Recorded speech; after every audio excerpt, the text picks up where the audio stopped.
जांभूळ पाहिलं किंवा नुसतं नाव जरी ऐकलं तरी आशाताईंचं जांभूळ पिकल्या झाडाखाली हे गाणं आपोआप मनावर तरळतं आणि त्याचबरोबर जिभेवर तरळते त्या जांभळाची आंबट, गोड आणि तुरट चव.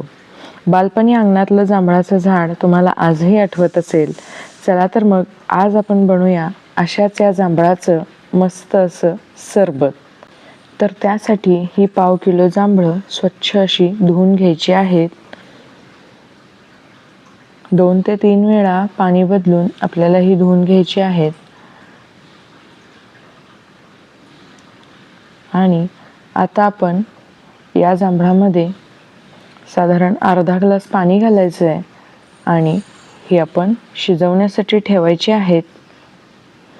साधारण 4 ते 5 मिनिटातच ही जांभळं अगदी व्यवस्थित शिजतात. याचा गर अगदी अलगदपणे बाजूला होतो. तुम्ही इथे बघू शकता छान अशी या पाण्याला उकळी आलेली आहे. जांभळांचा कलर सुद्धा बदललेला आहे.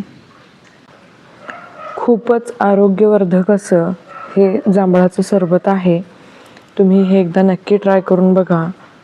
असं सरबत तुम्ही कधीच पिलं नसेल, इतकी छान चव या सरबताला असते. तर आता ही जांभळं व्यवस्थितपणे शिजत आहेत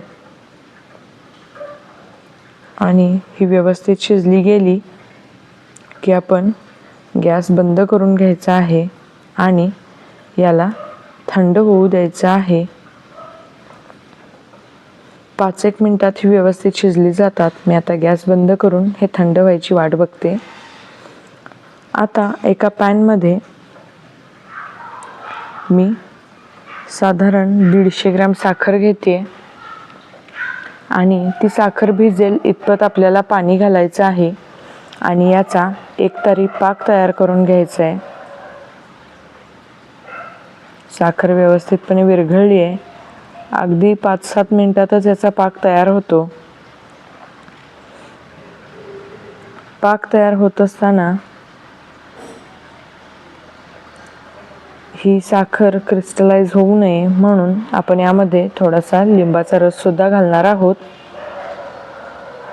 आता इथे तुम्ही बघू शकता पाक हा एकतारी पाक तयार झालेला आहे.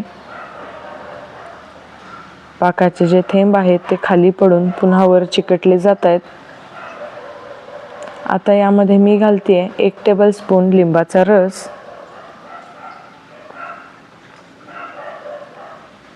म्हणजे साधारण अर्ध्या लिंबाचा रस मी इथे घातलेला आहे आणि हे आपण सगळं व्यवस्थित मिक्स करून घेतोय. लिंबू रसामुळे पाक पांढरा शुभ्र होतो आणि पाकाचं पुन्हा साखरेत रूपांतर होत नाही. आता मी गॅस बंद केलाय आणि हा पाक सुद्धा आपण थंड करून घ्यायचा आहे. आता ही आपली जांभळं इथे थंड झाली आहेत आणि असं अलगदपणे याच्या बिया आता बाजूला निघून येतात.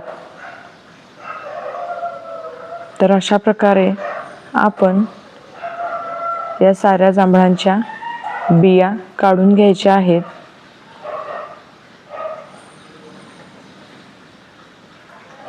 या बिया सुद्धा मधुमेहींसाठी खूपच आरोग्यदायी ठरतात. आता मी एकदा चेक करते की यामध्ये बिया अजिबात राहिल्या नाहीत आणि हा सारा पल्प मी मिक्सरच्या भांड्यामध्ये काढून घेते.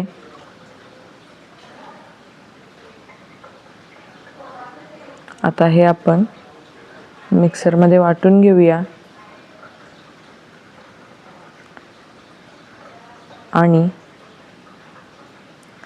हा जो पल्प आहे तो इथे पाक थंड झाला की यामध्ये मिक्स करून घ्यायचा आहे.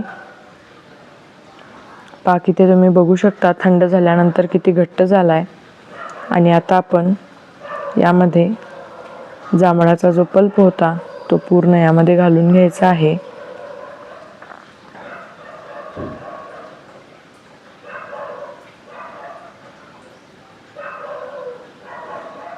कलर किती छान आलाय. अतिशय सुरेख असं कलर दिसतोय.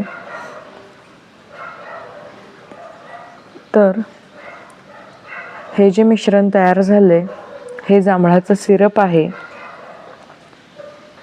आणि याची कन्सिस्टन्सी सुद्धा तुम्ही बघू शकता. जास्त पातळ नाही किंवा जास्त घट्टही नाही. तर हे जांभळाचं सिरप तुम्ही कोरड्या बरणीमध्ये भरून फ्रीजला 6 ते 7 महिने स्टोअर करू शकता.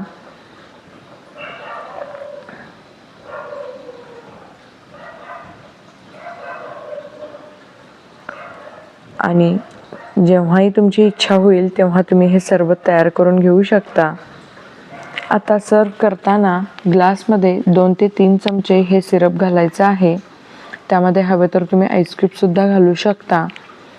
सोबतच अगदी चिमूटभर मीठ घालायचं आहे आणि वरून थंड पाणी घालून हे मिक्स करून घ्यायचं आहे. तर ही आरोग्यदायी अशा जांभळाच्या सरबताची रेसिपी तुम्हाला कशी वाटली हे मला नक्की कमेंट करून कळवा आणि माझं चॅनलही सबस्क्राईब करा. पुन्हा भेटू पुढच्या व्हिडिओमध्ये. तोपर्यंत बाय.